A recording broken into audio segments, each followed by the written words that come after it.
Good morning, dear students. Students, today we will finish this lesson, right? Bholi. So you will have to be and you will listen the stories carefully, right? And you will make the revision after getting this video, right? So I think you all are getting my point, and just stay here, right? So yesterday we had finished that Bholi was sent to school, and the teacher was so shocked that the Bholi where there was getting even attentive, right? So what is the continuous paragraph will be that we are getting at the front line. Yes, it will be very easy. You just come to school every day, right? You just come to school every day. Bholi nodded. No, say it aloud.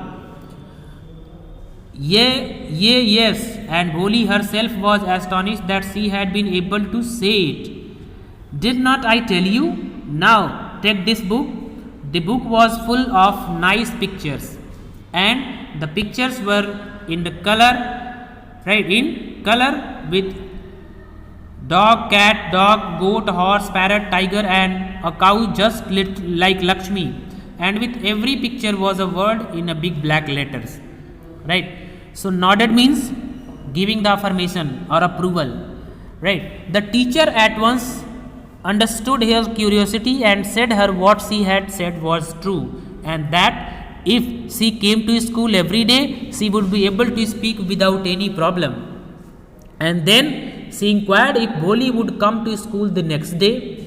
Bholi gave her approval by moving her head in up and down direction. The teacher prompted her to speak it loudly. This encouraged Bholi, and she spoke yes clearly. She was surprised at her ability to speak clearly. The teacher again praised her and gave her a book full of pictures and of dog, cat, goat with an alphabet written in big size along with every picture. Right? In 1 month, you will be able to read this book. Then I will give you a bigger book, then a still bigger one. In time, you will be more learned than anyone else in the village. Then no one will ever be able to laugh at you. People will listen to you with respect, and you will be able to speak without the slightest stammer. Understand? Now go home and come back early tomorrow morning. Bholi felt as if suddenly all the bells in the village temple were ringing, and the trees in front of the schoolhouse had blossomed into big red flowers. Her heart was throbbing with a new hope and a new life. Right? So, the teacher said when the Bholi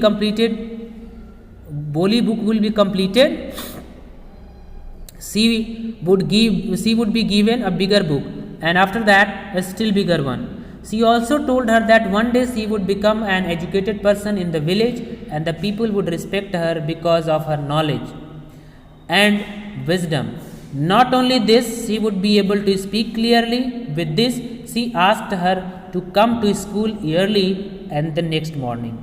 Right? And ultimately, Bholi was very happy.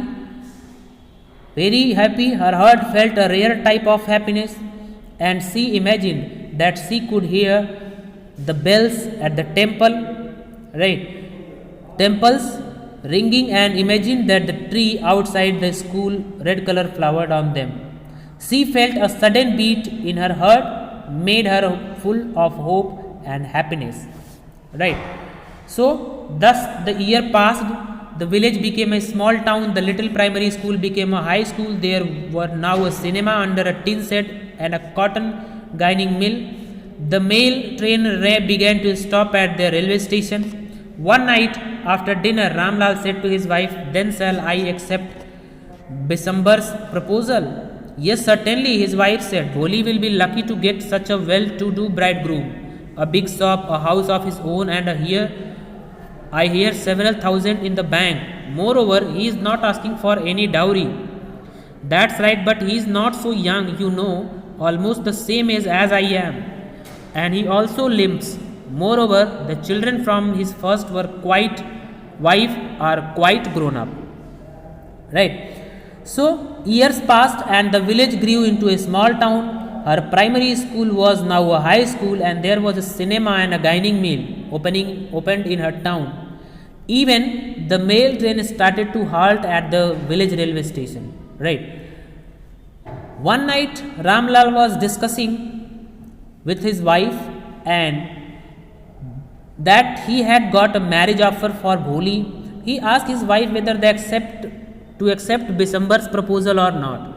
To this, his wife replied that they should definitely accept the proposal because it was suitable for Bholi, and she supported her view by saying that Bisambars had a big shop, own house, and cash deposit in the bank.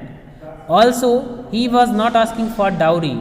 Ramlal was a bit unsure because Bisambar was one of his own age and was handicapped. He also had grown up children from his first marriage. Right. His wife said that there was no harm. Right. Now, so what's the matter? His wife replied, 45 or 50, it is no great age for a man. We are lucky that he is from another village and does not know about the poke marks. Right. He does not know about the poke marks and her lack of sense. If we don't accept this proposal, she may remain unmarried all her life. Yes, but I wonder what Bholi will say. What will the witless one say? Say she is like a dumb cow. Maybe you are right, muttered Ramlal. In the other corner of the courtyard, Bholi lay awake on her cot, listening to her parents' whispered conversation. Right? Witless means fool, and muted means murmur. Now his wife said that there was no harm in it if there was a big age gap between Bholi and the groom. She said that they could not find any other match for Bholi. She also said that as he was from another village, he may not know about Bholi's mental condition and her ugly face. Ramlal said that he was worried that how Bholi would react to it, but her mother replied that Bholi was like a dumb cow and would not say anything. Bholi was lying in her bed nearby and listening to her parents' conversation. Now Bisambarnath was a well-to-do grocer. He came with a big party of friends and relations with him for the wedding. A brass band party, a popular tune from an Indian film headed the occasion with the bridegroom riding a decorated horse. Ramlal was overjoyed to see such a pomp and splendor. He had never dreamed that his fourth daughter would have such a grand wedding. Bholi's elder sister, who had come for the occasion, were envious of her luck. When the auspicious moment came, the priest said, "Bring the bride." Bholi, clad in a red silken bridal dress, was led to the bride's place near the sacred fire. "Garland the bride," one of his friends prompted Bisambarnath. The bridegroom lifted the garland of yellow marigolds.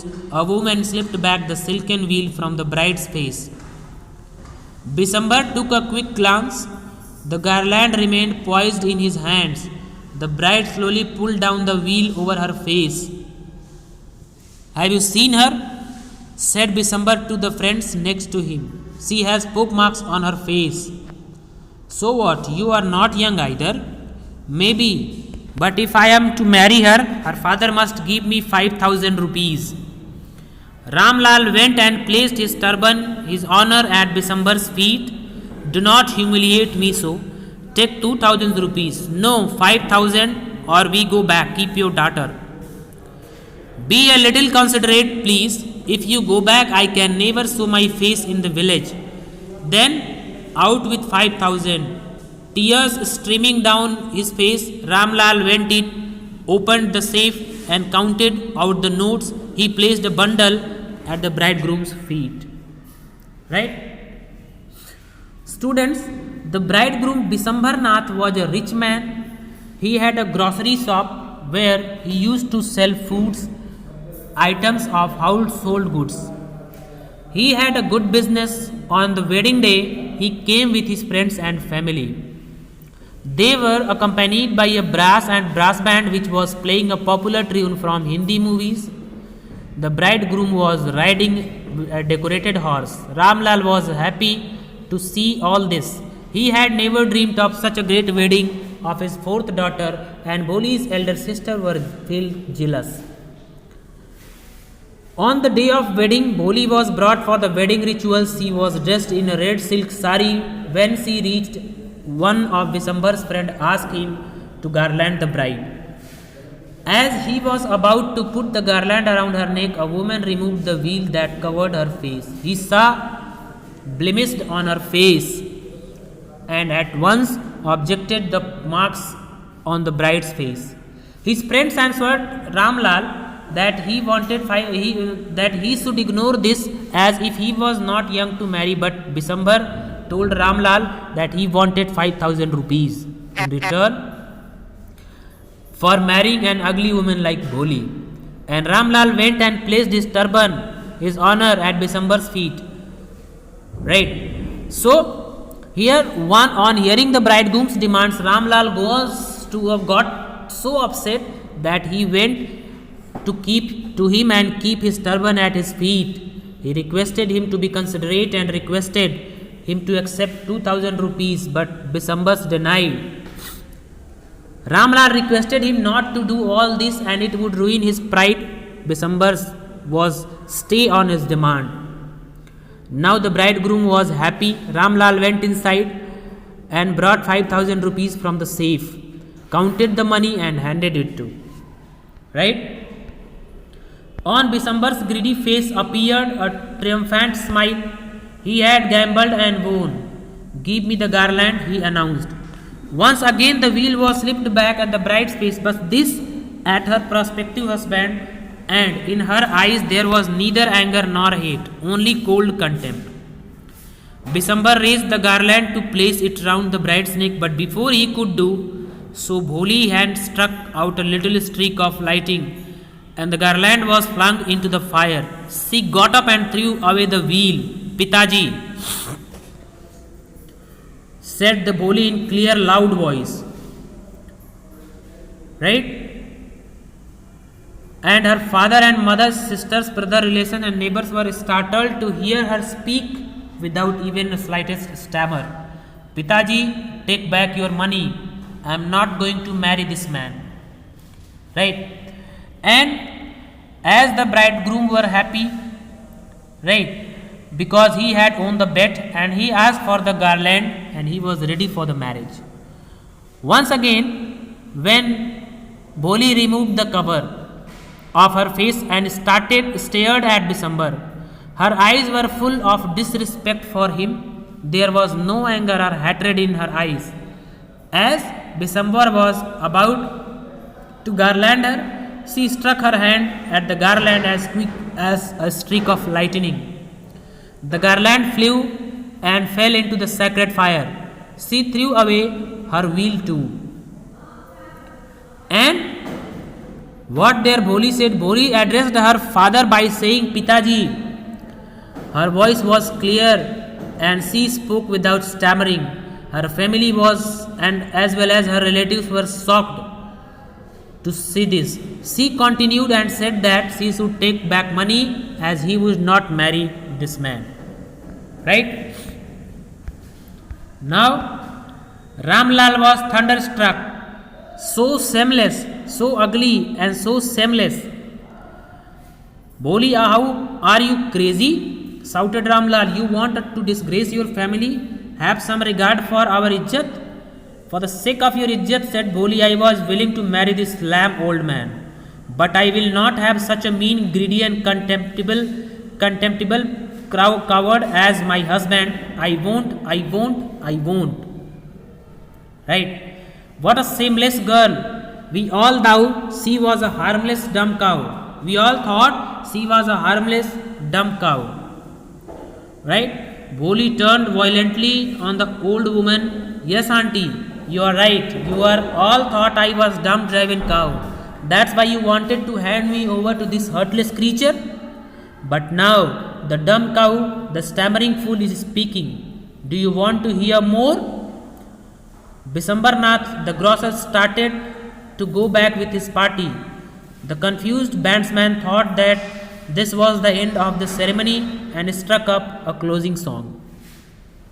Right. So here Ramlal was shocked to hear all that. Even relatives started whispering that the girl was shameless as she was refusing to the marriage.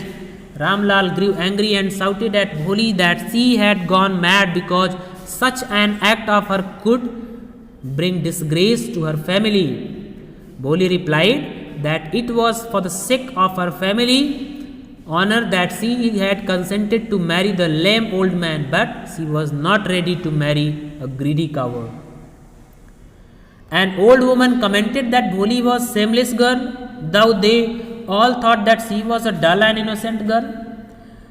Bholi looked at her with extreme anger and said that everyone thought that the shameless girl, that she was a fool and that's why wanted to marry her off to an unkind man. They called her shameless because she could take a stand for herself. Bisambarnath and his friends and family started to return. The bandsmen were not sure of what was happening. They thought that the marriage ceremony had completed and so started playing the music related to the ending of the wedding ceremony. Ramlal, right. So here Ramlal stood rooted to the ground, his head bowed low with the weight of grief and shame. The flames of a sacred fire slowly died down. Everyone was gone. Ramlal turned to Bholi and said, "But what about you? No one will ever marry you now. What shall we do with you?" And Sulekha said in a voice that was a calm and steady, "Don't you worry, Pitaji. In your old age, I will serve you, and mother, I will teach in the same school where I learned so much. Isn't that right, ma'am?" The teacher had all along stood in a corner watching the drama. "Yes, Bholi, of course," she replied, and in her smiling eyes was the light of a deep satisfaction that an artist feels when contemplating the completion of her masterpiece. Right? And the flames of the sacred, Sulekha said in a voice that was calm and steady. Right. Ramlal stood rooted to the ground, his head bowed low with the weight of grief and shame. And the teacher had all along stood in a corner. यहाँ पे अब देखिए कहानी एक change लेती है. Ramlal was in a deep sorrow. He was feeling ashamed. The flames of the sacred fire died after some time and the guests too went away. He then asked Bholi that what would be her future now and who would marry her. Bholi replied that she would take care of her parents and would teach in the same school that had made her learn so much. She sought approval from her teacher who was quietly watching all the drama, and she approved Bholi's statement. She was deeply satisfied with Bholi's responses to whole situation, and it was similar to the way an artist feels when his masterpiece once it is completed. So students, this story is very simple, I think, and you have understood all the points very clearly, right? Because here you will understand even the advantage of education, right? So what education do actually? Education generally ebbs out our hesitation. Whatever the hesitation we feels, we will just make it recover with education. So if we are having knowledge, if we are having even proper understanding of this something, then we don't need to make hesitation, right? And definitely this society, the mindset of the society must be changed, that the girls who are getting right now the improper way of treating, they will be treated very, very well, right? So students, the lesson has been finished right now, and we will meet again in the next video session, and through this the syllabus of term second is also has been finished, right? So you will make the revision through the videos, and further if you are getting the problems, you can ask freely. right? So my dear students, we will meet in another video. Up to the time, thank you, have a nice day.